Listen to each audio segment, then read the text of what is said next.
largely these candles are petroleum based. So you're aerosolizing petroleum. And how did it get there? Chemicalized soup in order for this candle to be created. So you're aerosolizing all this stuff when you think you're doing a beautiful thing by using a candle, right? And of course, that has links to uh, asthma, respiratory issues, headaches, nausea in some severe cases. And the thing about most of this stuff is the majority of the people won't quote unquote notice it, right? But but that's a bad way to look at it. You don't want to wait until an acute situation is debilitating you, because a lot of times the the cumulative body burden is what kind of riddles all of these things. Hello, my friends, and welcome to the Breathcast on Take a Deep Breath. My name is Mike Mayer. I'm going to be a breathwork coach and host, and I have got a very big surprise for you today. I've got Darin Olien, who you might recognise from Down to Earth with Zac Efron, and he also has his own podcast called The Darin Olien Show, and he has a new book out called Fatal Conveniences, which is also the title of his podcast, which you absolutely should check out if you haven't done so already. I'm really lucky because I got to bump into Darin last year in London and was able to convince him to come on my podcast. I'd seen him do some breathwork stuff with Laird Hamilton, the big wave surfer. So he's on YouTube talking about breathwork, doing different breathing exercises. So I knew it was going to be a good conversation, but we veer off into the fatal conveniences. So I'll let him define what a fatal convenience is, but just look at it this way: it's like something that we've done short term to kind of benefit us a little bit, but actually long term it's hurting us. He's got a better definition of it, and we're going to go deep today. So for you biohackers out there that love this sort of stuff, you're going to be in Disneyland. And for those of you that are here normally for the breath work, there is some breath work here as well, but we are going to talk about things that are radically hurting us right now that we're not even necessarily aware of. We're talking earbuds, the Bluetooth stuff, what that's doing to the brain, cling film, foil, candles in your house, giving you more pollution than a dirty, polluted city. Loads of stuff like that. Things that you're thinking, oh, come on, Christmas trees, plastic Christmas trees, killing us. You think, oh, come on, Darin, I say his name properly, Darin is going to explain to us what's going on, how this is even possible, how it's happened, and what we can blink and do about it.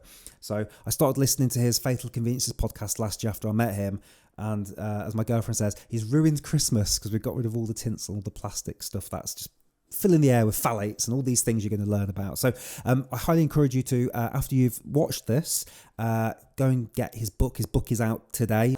Follow his socials, Darin Olien, DARINOLIEN, on Instagram.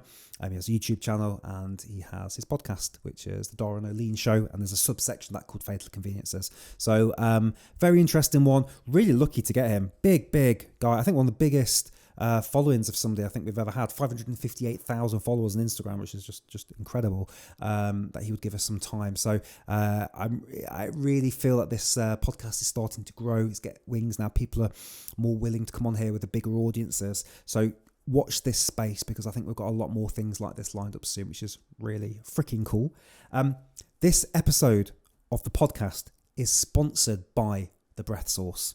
The Breath Source is the world's #1 first truly co-creative app, which basically means a load of breathwork people got together, instructors, influencers, whatever you want to call us, them, and we're all delivering content to it. So it's been called the YouTube of breathwork, but in a very safe place with a filtering system where not any old Tom, Dick and Harry can get on, people that have been pre-qualified to come on here to teach beautiful breathing exercises. And so you might join because of me, and then you might find a Gray Course who teaches Qigong, or a Jesse Kuma with the language of breath, or Dan Vadinay, or so many others, so many beautiful instructors. So be sure to click on the link below. You can get started for free today after you've listened to this podcast, obviously. Get started, and for a couple of dollars a week you unlock everything, and there are so many breathing exercises on there, beautifully organized. If you've only got 5 minutes, there's a whole tab for breath work under 5 minutes. If you've only got 15 minutes, you get the point. It's a really great usable app. It's beautiful. I'm on there. My friends are on there. Come and join us over on the Breath Source. All my new breathing exercises go only on there. So you will want to join us on the app and have some fun. And like I say, today's episode is made possible by the sponsorship of the Breath Source. So thank you, Breath Source, for sponsoring us. Let's get stuck into Darin and the podcast. Fatal conveniences. Grab a pen and paper. Don't blame the messenger of me for what I'm about to share with you, but I think it's something which you'll thank Darin for in the years to come if you pay attention to some of the things he's saying. So let's get stuck on. Cheers.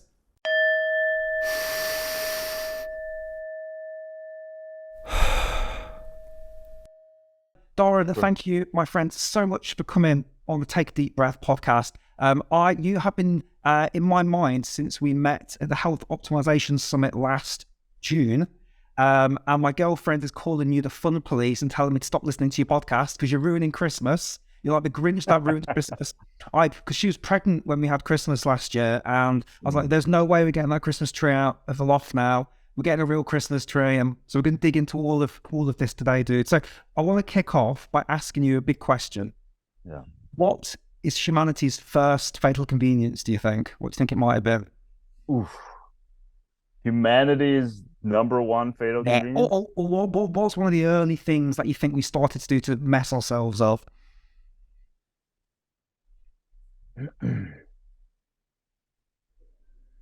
Well, certainly one of the first things that pops up, the Industrial Revolution created a lot of advancements, obviously, a lot of conveniences.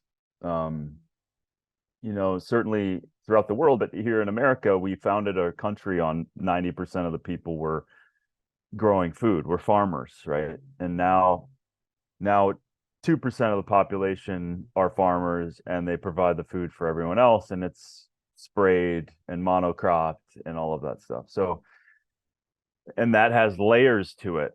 That has a lot of layers of detrimental fatal conveniences, right? So you have yes, an abundance of quote unquote food, but that food is also starving of nutrients, right? So it doesn't have the medium that it once had. It has dirt as opposed to soil and biomass, right?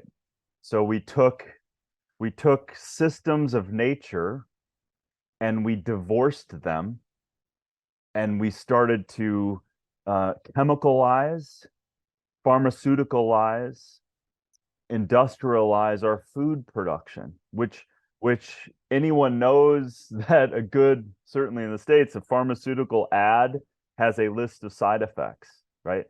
So once we divorce following nature, for example, regenerative practices, building soil, diversification of growing, all of these things does many things of building the biomass, building the nutrient density, building the strength of the plant.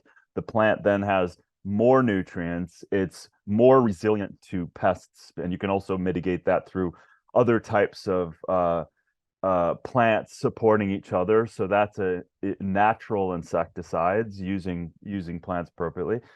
Then also the use of water. So 1% increase in biomass allows for thousands and thousands and thousands of gallons, actually 20,000 gallons more per acre is able to be drawn into the soil as opposed to being run off. Right? So that mindset of industrialization with the divorcing of natural, I believe, common sense was beautiful at the time and well-meaning, right? Because we lost the foresight, because that's the I guess maybe that's probably the bigger fatal convenience, is the acute choices without the understanding of the detrimental, often, effects that has, the ripple effect in the wrong way that has on the environment. So all of that is kind of the umbrella of almost every fatal convenience, where you're trying to produce something at a certain price point You're blasting it out in the world. It's virtually unregulated. You think it is, but it actually isn't. It only is regulated. Things only really change when the overwhelming amount of pressure or information or people finally push back, and then changes start to be made. Now, the UK, European Union, infinitely better at regulating some of the chemicals in some of these things. So anyway, I think that is the biggest, from a physical side. I think the industrial farming side, from the non-physical side, it's the it's the make anything and we'll worry about the consequences later. Yeah, the marshmallow effect, I think, comes in here. You know, the marshmallow test. You know, let's do it. I was thinking, like, could it be glass? You know, I was thinking, like, if you go back, like, when did glass come into effect? Because obviously it blocks the wonderful light rays. Maybe it's causing more pollution inside the homes as we have fires going. Because I think we just had open portals before. You know, so I was trying to think to myself, like, what would be one of the older fatal conveniences? But yeah, no, I want to go deeply on some of these things. We're primarily breathwork and wellness here. And so I wanted to ask you some stuff about respiratory bits and bobs. So any research or knowledge about the Vicks vapor rubs and the inhalers that you take, you know, to block your nose, Olbas oils and all that sort of stuff? Anything good or bad come up in your experience with those? Yeah, I haven't dove specifically on that, but it comes from the same kind of idea, and that is, even over the counter things that you can buy. These are, steroidal.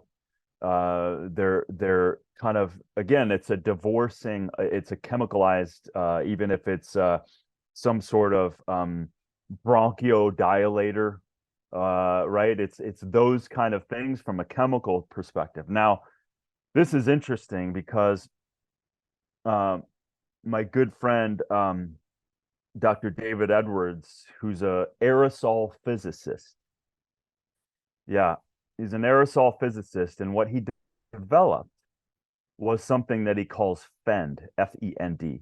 It's a little spray bottle that all he really did was understand what the upper respiratory system really requires. And what it really requires is a type of saline solution that can then hydrate through the nasal passage. And so that's all he did, was he created a formula. He tested it. He's a physicist. He does tests. And he got thrown into COVID because just by basically it's a nasal spray that's humidity with certain electrolytes. And so, and I'm addicted to it every day, because when you feel the upper respiratory uh, increase in hydration, you naturally you lean towards that. And we know that when you increase the hydration of the upper respiratory, your oxygen saturation, or your ability to receive more oxygen, can go up by up to 30%.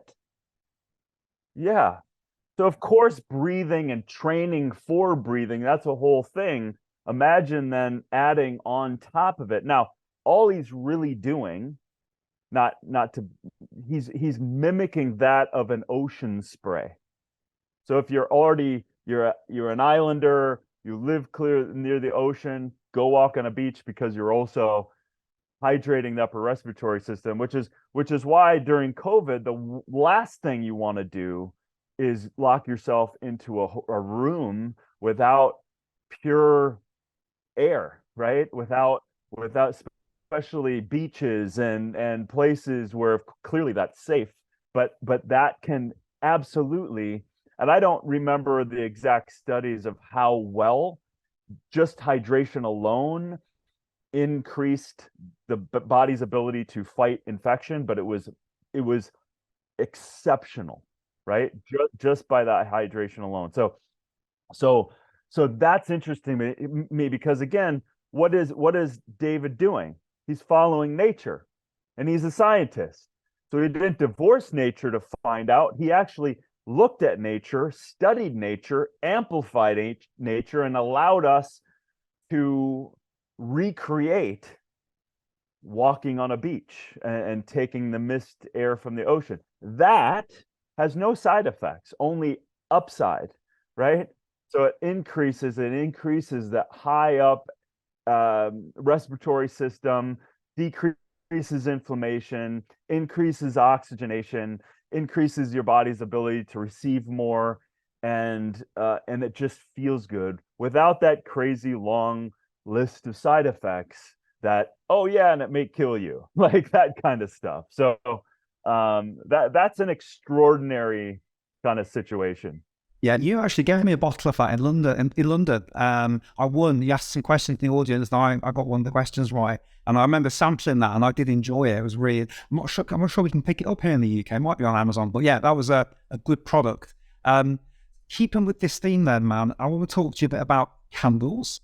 We threw all the candles away after I listened to one of your podcasts. Talk to us a bit about what's going on with the common candle, why it's a problem, and also maybe incense burners, essential oils, all that sort of jazz. If you give us a bit of a view. Yeah. It's actually, I'm going to do a deep dive on incense because, candles, incense, all of these, what it's doing is, like, you don't perceive it, but what is it burning off? Largely, these candles are petroleum based. So you're aerosolizing petroleum. And how did it get there? Chemicalized soup in order for this candle to be created. So you're aerosolizing all this stuff when you think you're doing a beautiful thing by using a candle, right? And of course, that has links to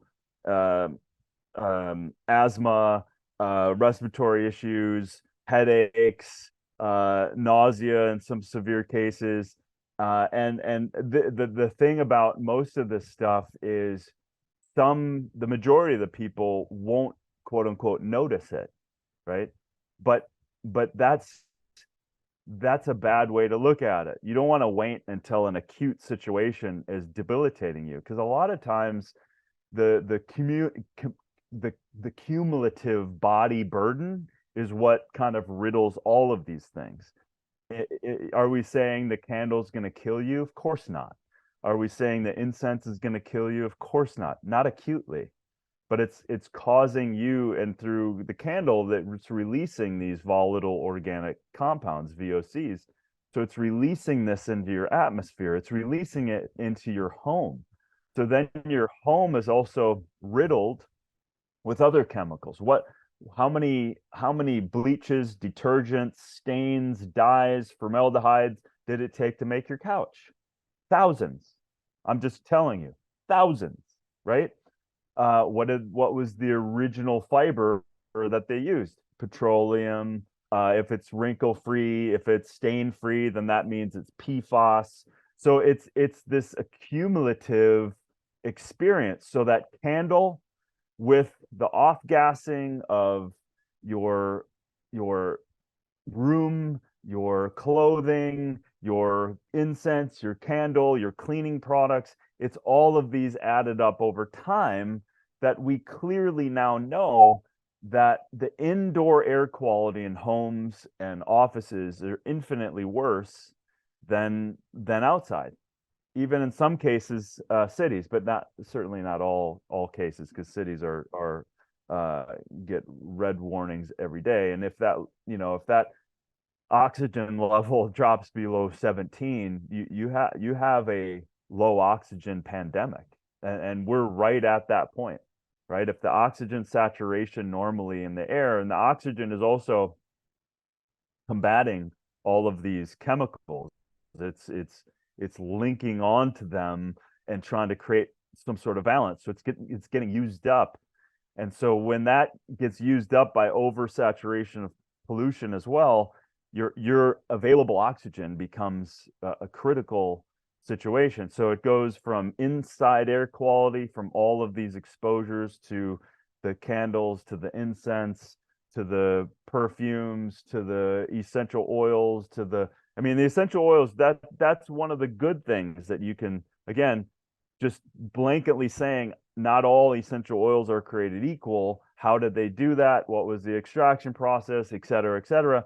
But being said, infinitely a better choice than some fragrance that is hundreds of chemicals, usually proprietary, so they don't have to disclose their flow agents and other things that they concentrate that in, and those are riddled. We've seen so many of them, most of them full of endocrine disrupting and probable carcinogenic activity.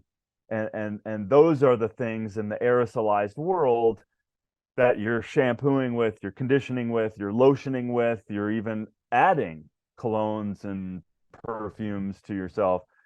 So, but there's always ways to celebrate, like I said, the with nature side of it. If you follow nature from a fragrance standpoint, essential oils can uplift your sense of well-being. It can lower stress and pull you in, help you pull back into parasympathetic dominance. So these kinds of things, like, lavender is like the utility knife of essential oils. Like, this is it's a feel good, helps with the brain. It actually is great for cuts and scrapes and wound care and burns and stuff. So keeping lavender around, put it in a diffuser of, I use distilled water, put some lavender in. Now I've all of a sudden diffused my room full of organic lavender.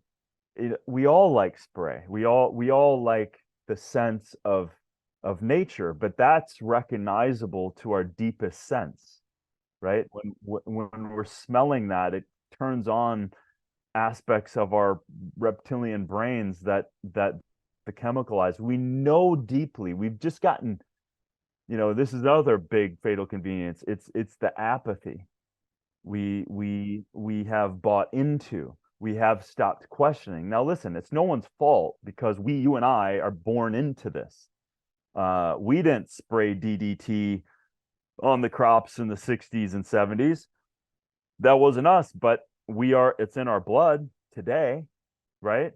So we are dealing with this industrialized modern day world that's continuing to move, continuing to create, continuing to dominate, and with very, very, very, very, very little testing of safety, right? And the 60 to 80,000 toxins are created every year and thrown, from a chemicalized standpoint, thrown into our environment. Of that, 1,500 are tested for any level of safety, and then none of them are tested as they interact with one another. And that's a dangerous game that we're playing. Are we fucked as humanity? Do you look at all this and go, how are we going to pull ourselves out of this? God, you're doing a great job, and this book's coming out, and people are starting to wake up to it. But on the grand scheme of the whole planet of 8-9 billion people, a slither of them are waking up to this. But how does this change en masse these things? Because I'm listening to your podcast. I'm like, I'm still going to use some foil because it's convenient, or fill in the blank. We bought a new mattress last year. It's a blinking memory foam. I've just read that they're bad for you. You're breathing all the crap at night on there. How do you stay positive in this, knowing all this? And where do you think we're headed in the future, like globally? Well, I mean, keep in mind, one candle lights up a room. We don't need everybody to get it, but we just need a small percentage of people with awareness and making other choices. It's like anything. Do you want to just? I don't take the idea that we're fucked. I think we're doing some things that are insane, right? I think a lot of our systems are failing us. I think we are in systems that will not change if we don't make ourselves aware of them. So you and I could just have a conversation about a whole bunch of stuff. I didn't have to write this book. I was compelled to write the book because, my father suffered from this in the 90s. He suffered from chemical sensitivity. I've been watching this for 30 years. I've been looking at this stuff for 30 years alongside my life of committing my life to health. And uh, so it's as anything. It's like having a bad day with the spouse. Like what's the option? Like keep blaming each other, keep being angry, keep saying, well, if you would only change, we would be fine, and the other person saying the same thing. Well, that creates no change. That's silly. So my point is I actually want the best life ever. I want that. And I want that for all humans. I want that for all animals. I literally, listen, people can say this is a delusion, and I will try the best I can for the rest of my life. And that's a life well spent from my perspective. So I want to have honest conversations. I'm not I'm not trying to demonize anybody or anything. They're just doing their thing. We actually have to work together. We actually have to work with the big boys, with the corporations, with the Kraft and Pepsi and Coke and McDonald's and Walmart's and Amazon. We have to work together. But they're not going to make the first move. They're not going to do it. We are. And what do we have? We have the numbers. We have nearly 8 billion of us, right? Granted, there's a few billion that are literally just trying to survive this life. And that is also a massive human failure, right? We talk about recycling doesn't exist. We failed, right? It's 5% of all of what you separate and think you're recycling is not recycled.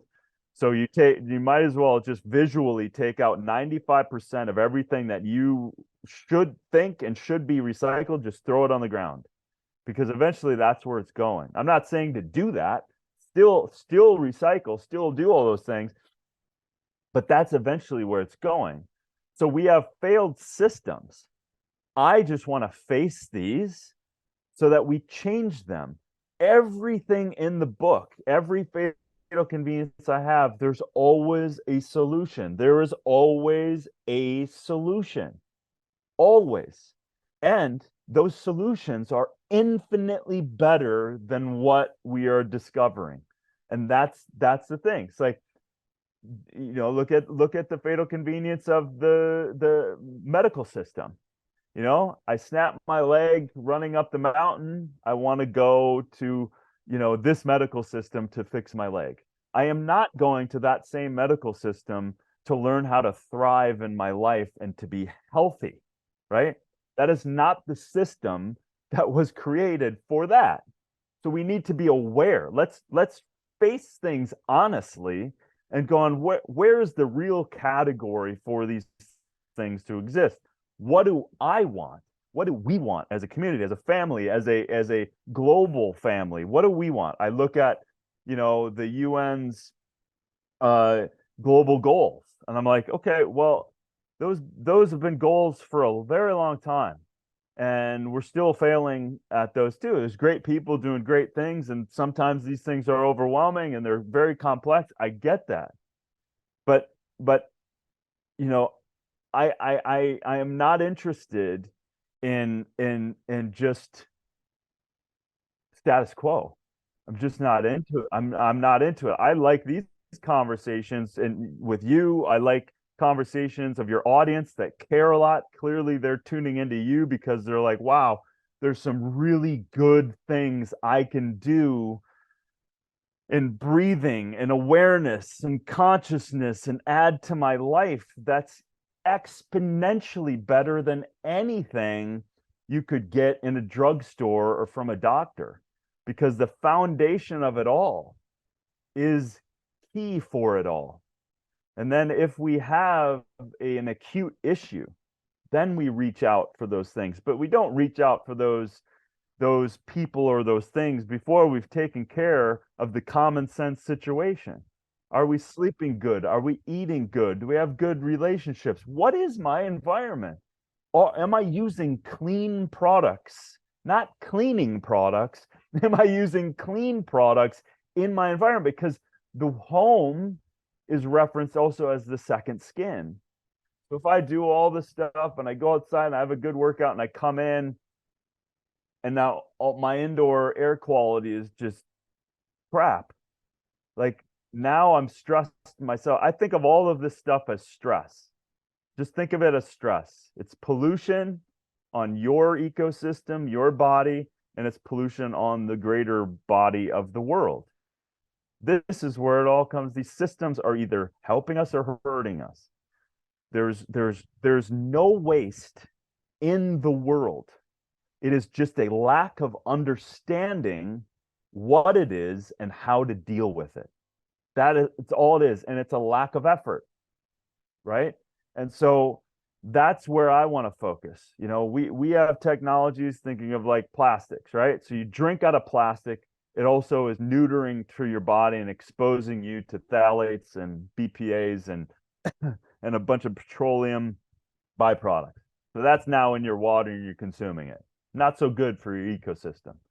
How it was created as petroleum and hundreds of chemicals to get that, you know, bottle to be shaped into anything and to get those phthalates, which are estrogen mimicking in your body, to get that plastic so it is malleable, all of that stuff and a whole lot more.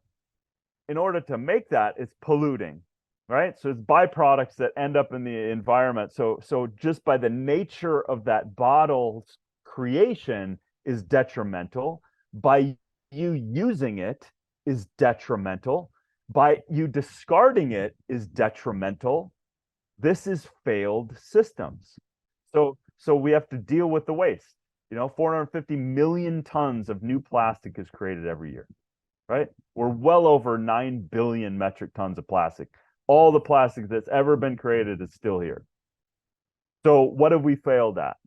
Well, we keep using something that is really convenient and super good at its job, but we're not truly looking at it's starting to turn. There's some obviously people trying to do some better things, bigger companies using plant-based fibers instead of single-use plastic, polymers, and petroleum. Yes, I'm not saying there isn't movement. There is movement, but it comes by you and I. Don't give your kid plastic water bottles because it's affecting their endocrine system. It's affecting the boys' testosterone. It's affecting the girls you know, going into puberty faster. It's and shoving women into uncomfortable menopause. So all of these things are hijacking our innate body systems, right? So that's the way I look at this stuff. It's almost like, you know, we're doing all this stuff pretending it doesn't exist. And that to me, going back to the relationship example, okay, how is that going to work out for your spouse? Your spouse just got on their hands and knees and said, hey, this is really bothering me. What's all this stuff? And you just blow them off and you don't even acknowledge them. That's what we're doing on a society level. Tell me how that's going to work out. How is that relationship going to work out for you? It's not. It's going to be distant. There's not going to be a lot of love there. There's going to be resentment. There's going to be anger. There's going to be fear. And it doesn't create closeness, doesn't create love, it doesn't create opportunity. So that's the same thing. I look at all this stuff. No, you know?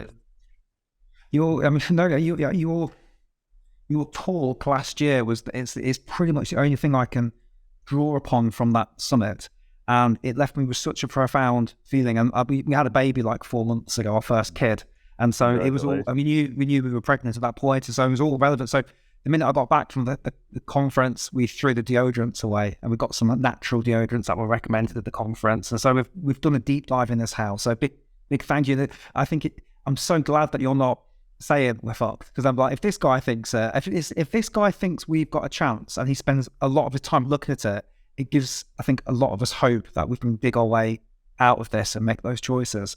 I would really love to get your thoughts on EMF, Bluetooth, and grounding, if you could group them together. I've got a grounding sheet where I interviewed Clint Ober a little while ago. If you ever seen the grounding movie, the Earth movie, what an awesome dude.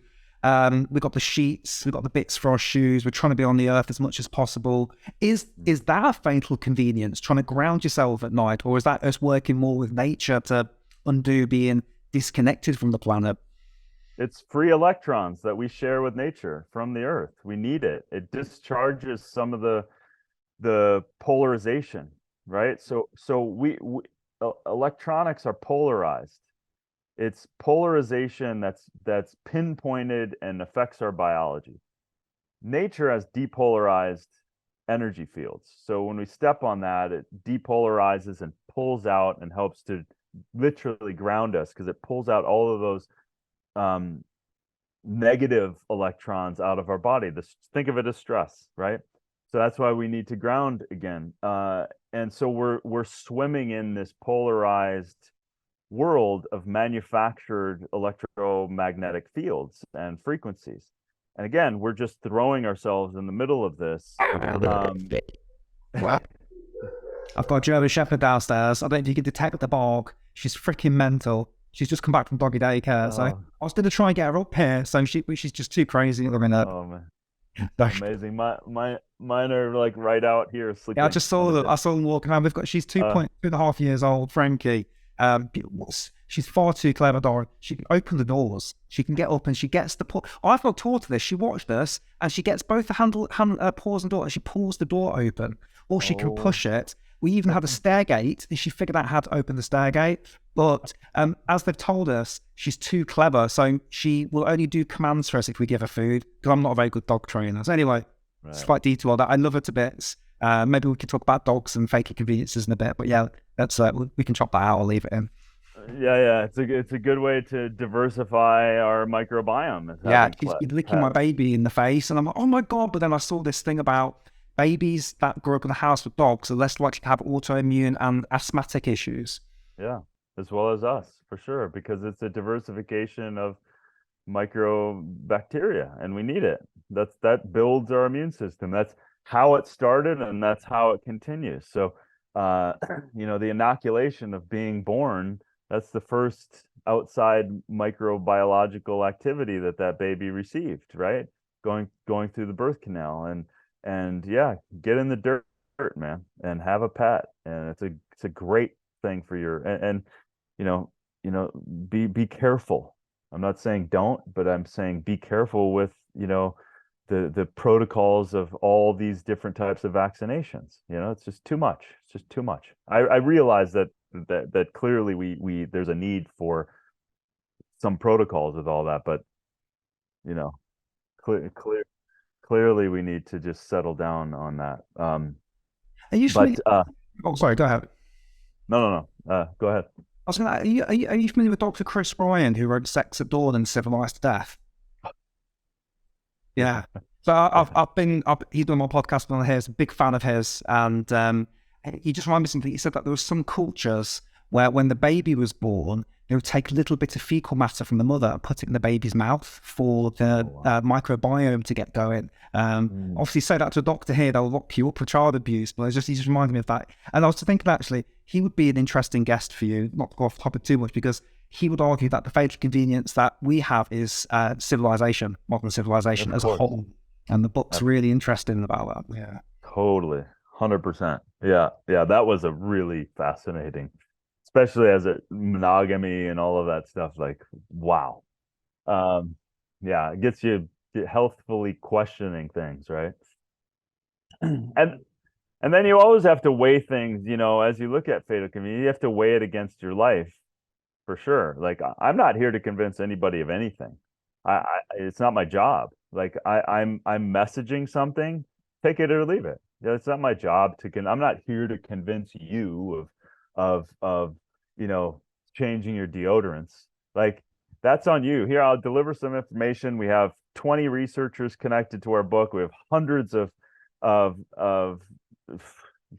research and fact checkers and consumption of information to write this book was so intense that I had to kind of stop to put certain parameters on each chapter, because each chapter, certainly the EMF chapter, was so huge, because I started going down the road of, well, when we first electrified our world, what was going on, right? And that amazing book, which is like, wow, The Invisible Rainbow by I think Arthur Brooks, I believe, The Invisible Rainbow. So he gets into the history of electrification, and we knew when we put up the first telegraph and the first phone lines that this was hurting the migratory patterns of certain animals and birds, and largely they would make an argument that we wiped out, we endangered the a particular bird, sparrow, which we have a lot of sparrows, but the red sparrow we wiped out as it relates to electrification and the electromagnetic fields affecting the migratory patterns of that animal or that bird in particular. And so then as you amp up, what have we been doing? We've just been electrifying everything. We've been 1G, 2G, 3G, 4G, 5G, like all with the data of safety that's 20 years old. And like, wait a minute. If any business model did not update the current information, you would be out of business. Like that doesn't make any sense. Like, wait a minute. You have a different, certainly in the, I don't have to go too far into this, but you have a different wavelength, a millimeter wave with the 5G. 1G still is here, 2G still is here, 3G still is here, 4G. They're all still here. So what we've done, think of EMFs as more pollution that you just can't see. Think of it as a bunch more people showed up smoking, right, in your environment, right? So now that you have smoke everywhere. And the interesting thing is that the thing that surprised me, not the most, because I got 700 surprises in this book as I kind of pulled back more layers, as it relates to exposure of electromagnetic fields. And those things are smart devices, Wi-Fi routers, the cell phones, even poorly managed and grounded wiring in your home, all of these things. What tends to happen is something very similar to exposures from endocrine disruptors and PFAS and everything. And there's basically a few categories where exposure, and this is all over the literature. Actually, Andrew Huberman and I ran into each other maybe like a month ago, and he said he just started getting into EMFs, and we had this whole thing. He goes, I just finished my chapter on this stuff. And he goes, yeah, I think I'm never putting my phone in my pocket again, because what it's showing is proximity is a big deal. So if you take away anything, the proximity of your devices, your tablets, your children's, your children being proximity, your Wi-Fi routers, all of this stuff, and then your cell phones on your body is a really, really bad idea.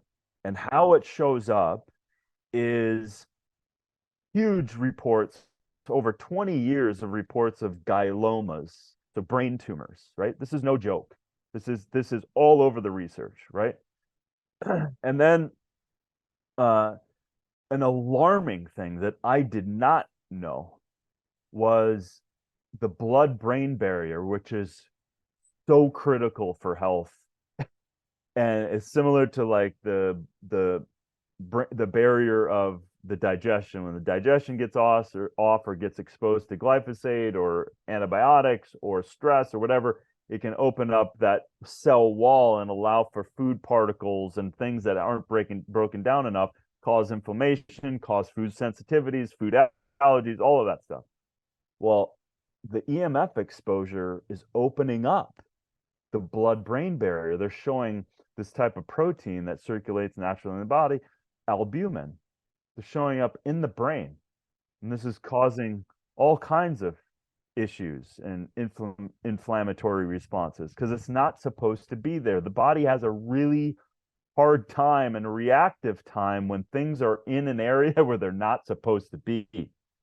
So those channels starting to open up as a result of all these electromagnetic fields. Also, very clearly in the research, again, the caveat is we need more freaking research. So are all of these things, you could probably find research for everything. Oh, they're safe. Well, of course, the conflicts of interest in the telecommunications company is over 75%. So over 75% of the studies are compromised in one way because they're funded by the telecommunications company. So so it's very tricky. I had to stop with the EMF chapter because I would spend weekends and months just consuming this information, and then just trying to kind of zero it in. But the things that were across the board, and I think Andrew even Huberman even talked about this, the blood-brain barrier, the free radical oxygen species. So you're creating stress, and the free radicals are increasing, and then immune compromising. And then the fourth thing is similar to EDCs, endocrine disruptors, lowering testosterone in males, and creating deregulation or more endocrine disrupting activity in the hormonal system. So I'm like it's as if we're being exposed to a chemical. And so that's scary as hell. And so that's why, when I did my talk last year, I was like, let me just loft this out, because I was deep into the book at the time. Let me just see how people hear this, because I'm seeing all these devices and all these things people putting in their heads. Like first off, plug back in, man. If you plug everything back in, everything works better. Even you can plug your phone back in. You can just get hardware off of the routers, shut off the Wi-Fi router or the Wi-Fi signal, plug it back in, everything works better, right? You're largely working from the same place anyway. So just figure out, bring a line to it, and plug back in, right? Without a doubt, turn the Wi-Fi off at night completely in your home. And even better, unplug everything, television sets, all that stuff that's in the rooms, gaming devices. Oh my God, get get rid. No one's gonna get rid of them, but unplug them, because there's a huge amount of electromagnetic radiation coming off of gaming devices, and people staring at those and practically sitting on them all day for hours. So from the EMF, and then just to touch on the Bluetooth, there is no clear data on Bluetooth, but here's what I can deduce from it. It's the same frequency of your cell phone receiving. It's just not at the same amplitude. It's just not flowing as strongly, but you're putting it in your cranium and you're keeping it there for long periods of time. So again, think of it as stress. You're causing unnecessary stress when all you really need to do is plug it back in. So that's where I go, just common sense. Again, if someone's going to argue with me about Bluetooth, I don't have time. Do whatever you want. I'm not here to argue with you. I'm not here to. I've just gathered years and years of research. I've interviewed incredible researchers, and I created a book. Do with it what you want. Burn it if you want. But I guarantee you, open up this book, in any page, you're going to learn something, most likely. And then you can apply it. You don't have to be perfect. It's just applying these things so that your biological being that is physical and here, right? We are here. We are in this field of consciousness, and it is physical. And these waves and these chemicals and these things are also physical. They are affecting you whether you're sensitive or not sensitive. You are being stressed by them. It is pollution. And that pollution is causing more and more side effects, right? That's really the name of the game. So I want conversations like this. I want your listeners to go, wow, I'm overwhelmed. I get that. But this is something that is upon us. This is something that if I was a Surgeon General, it never would be here, right? But I'm not. So we need to have conversations just like your precious little baby. Like, do your damnedest to go, I don't need disposable diapers made out of plastic and petroleum to put on my precious genitals and precious fresh skin of my baby. That is insane. It's absolute. And then uh absorbency, the different materials that they use for that, the fragrances, the moisturizers, all of this stuff is hundreds of chemicals on your baby, right? And they're wearing it all day. So what's the solution? Let's celebrate it. What's the solution? Buy some, if possible, organic cotton diapers that are not colored or bleached or whatever. They're natural. And then just buy a bunch of them. And then that's it. You just wash them. You don't have to keep buying a bunch. You don't have to go, just wash them. Good old fashioned. And if you need to bleach them, if you need to clean them a little more, hydrogen peroxide's awesome, right?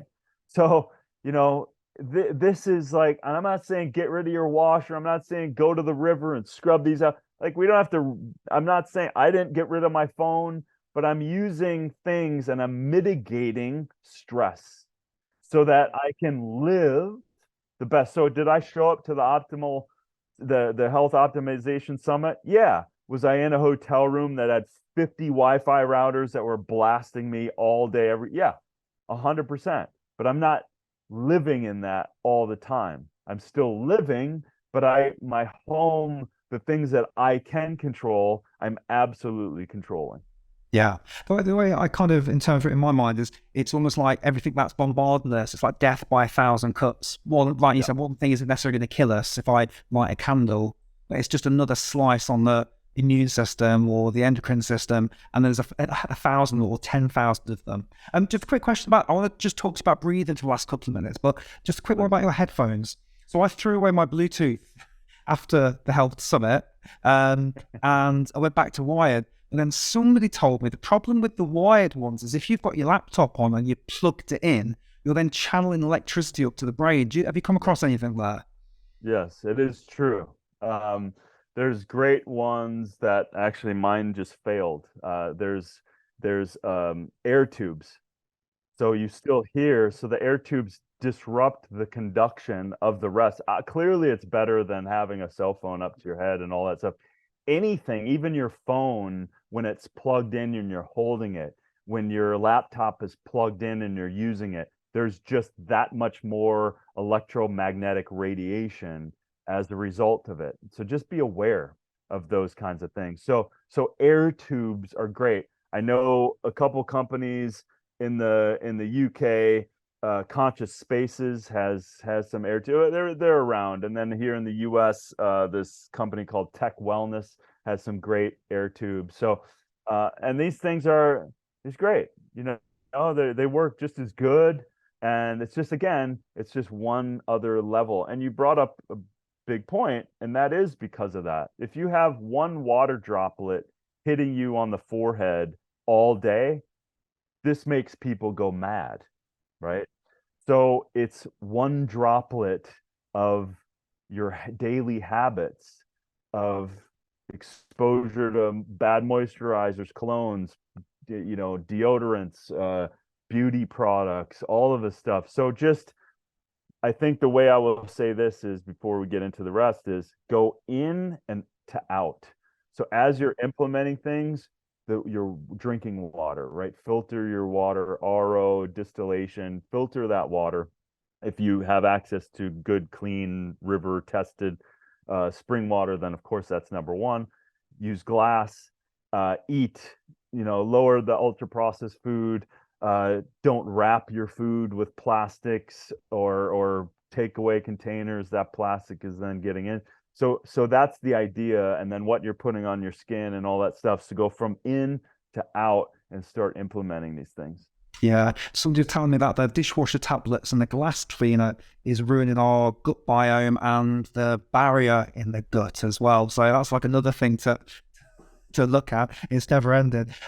So I can't wait to read this book. I think I want to thank you for putting the time in to make this, because I think it's going to impact a lot of people's lives. When's it out? Where can people get it? May 16th on all platforms, Right. like Amazon, Barnes and Yeah. Noble, every place. Yep. Wonderful. So I'll make sure that's linked down below. I think we're releasing this on that day, actually, Darin, so it will be a good hit. So we can all go out and get the book after that. So I just want to pick your brains for just the last minute or two about the breath. So I think we had a little chat about this when we were in London, but just give me a bit about like who have been your heroes when it comes to breathing, what techniques maybe you use. I've been watching some of your stuff on YouTube where you've been opening up the sinuses. I do that now. I've got a little extra technique though. I'll lift up the nose as well. Nice. I call it pig nose. You get the pig nose good. going. That's Especially when I'm good. doing cardio, I would just open it all up so I can recover just doing that. So just a little whirlwind, if you won't mind, what the breath means to you, and maybe what your kind of current techniques are that you're using. Yeah, good. I've been doing this for probably a better part of a decade. And I gotta say, having done yoga for the years and Kundalini yoga, a lot of breath work 20 years ago, that was always attractive to me because, altered states of consciousness and also just down regulate. So then really when Wim came along and got to meet him in the early days, he came out, Gabby Reese, Laird Hamilton, a bunch of my buddies here in California, we really got to dive in. And so we did this for hours. Like it was a little too much. We would breathe literally for hours. And then we would do it to the point of increase lactic acid like crazy by doing horse stance. And then how can we transcend it? So we were really pushing the envelopes as much as possible. For me, I virtually do it twice. In the morning, I find that when I do my meditations and then into journaling, I'll do in the nose, out the mouth in a system in a not a start system. So like a piston that's just constantly going. So in the nose, out the mouth. And then I'll do a few, probably 3 rounds of that. It just shuts the brain down. I go into meditation. It's just a great way to hyperoxygenate the body. And what I really love is down regulating. I just did this on the beach with a bunch of people that came by. I love doing really intense workouts and going right into breathing and shifting, like literally downshifting how quickly you can recover, and the state of change that you feel is exceptional. And everyone experiences that. So really intense. We're pulling things, we're throwing things, we're sprinting. And then we didn't spaz out, but we laid down. And then I just took them all on this. And so we did 4 rounds. And we did the first round in the nose, out the mouth, but then in the mouth, out the mouth, about 40 rounds, 4 times. And you're a different person. We all know this. You know this. Your crowd that's doing it is a different person. But I really appreciate it after that kind of sympathetic lactic acid load.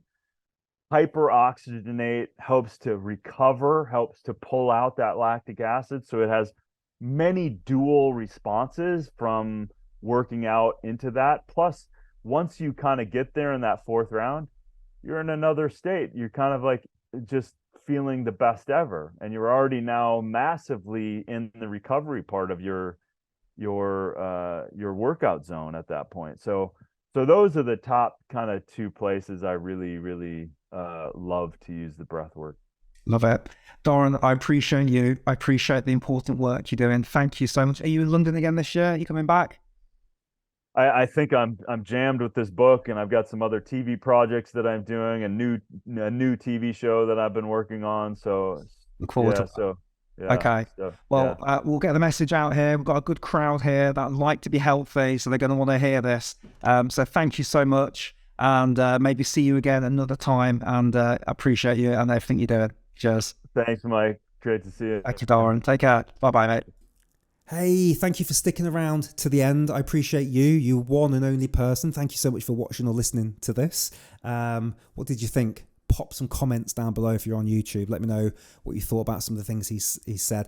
It opened the door to me to a rabbit hole of things which I'd accepted to be normal in life, like cling film, like plastic Christmas trees, like lighting candles because they're all so romantic and cool, not realising the damages they were doing, like chlorine swimming pools. I don't know if we spoke about that on there, but you'll see that on his thing, on his podcast, Fatal Conveniences.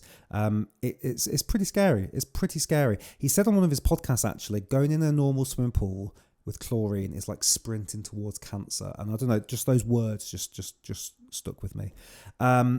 So check out his book, Darin Olien. You can go to Instagram, Darin Olien, DarinOlien. The link is down below. Check out his podcast as well.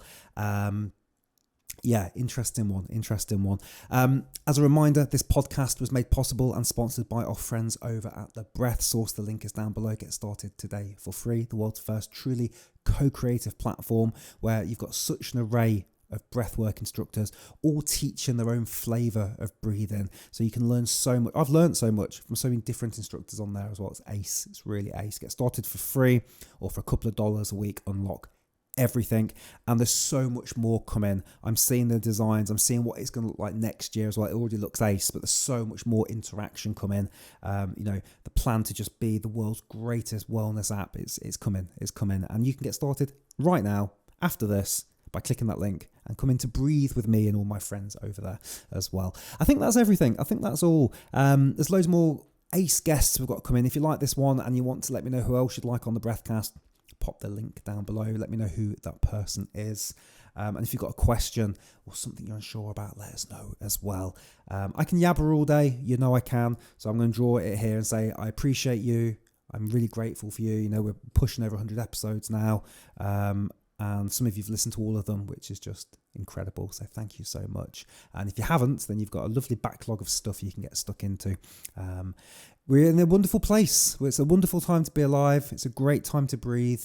It's a great time to learn about the power of breath work. It's no longer woo-woo. We're in that wonderful place now where people are like, oh, I've heard of it. And so we're part of this wonderful community. Anyway, I will stop talking now because I'll just keep talking. I'll keep talking. What else will we do? All right, I can go for 10 more minutes. I'll stop now and say thank you very much, and we'll see you on the next episode. So if you're on YouTube, you can click here and you can try a breathing exercise and come and breathe with me right now, or you can click here and you can listen to another Breathcast, or click the link down below and go over to the Breath Source. And I'll see you on one of these things soon. Cheers, everyone.